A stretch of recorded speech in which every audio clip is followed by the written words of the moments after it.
Good morning বন্ধুরা, আজকে তোমাদেরকে এই মাছগুলো দিয়ে পেঁপে দিয়ে পাতলা জিরে ঝোল দেখাবো। মাছগুলো ভেজে নেবো। এগুলো ভাজা হয়ে গেল, তুলে নিলাম। কালো জিরে ফোড়ন দেবো, পেঁয়াজ কাটা দিয়ে দেবো, পেঁপে গাজর আলু দিয়ে দিলাম, টমেটো কাঁচা লঙ্কা দিয়ে দিলাম। গাজর আর পেঁপে একটু হাফ সেদ্ধ করে নিয়েছি লবণ দিয়ে, আর অল্প একটু লবণ দিলাম, অল্প একটু পেঁয়াজ বাটা দিলাম, জিরে গুঁড়ো, জিরেই দিব, জিরের ঝোল, এটা জিরে একটু বেশি করে দেবো। ভালো করে একটু কষাবো, আর কিছু দেবো না।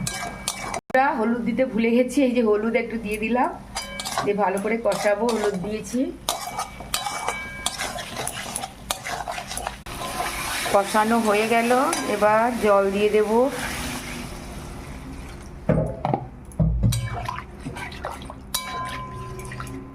জল দিয়ে দিলাম, একটু ফুটে গেলে মাছ দিয়ে দেবো। টমেটো জিরে দিয়ে জিরের ঝোল, টমেটো আর জিরে দিয়ে ঝোল, আর কিচ্ছু মশলা দিইনি। আর ধনেপাতা দিব নামানোর সময়। অল্প একটু মিষ্টি দিলাম, মিষ্টি দিলে ব্যালেন্সটা আসে। এই যে ঝোল ফুটে গেল, এই যে মাছগুলো দিয়ে দেব।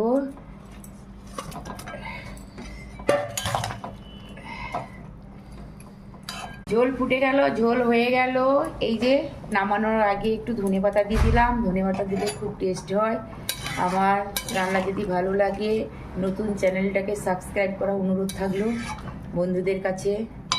এরকম মশলা ছাড়া পাতলা ঝোল করে খেয়ে দেখবে, বেশ ভালো লাগবে।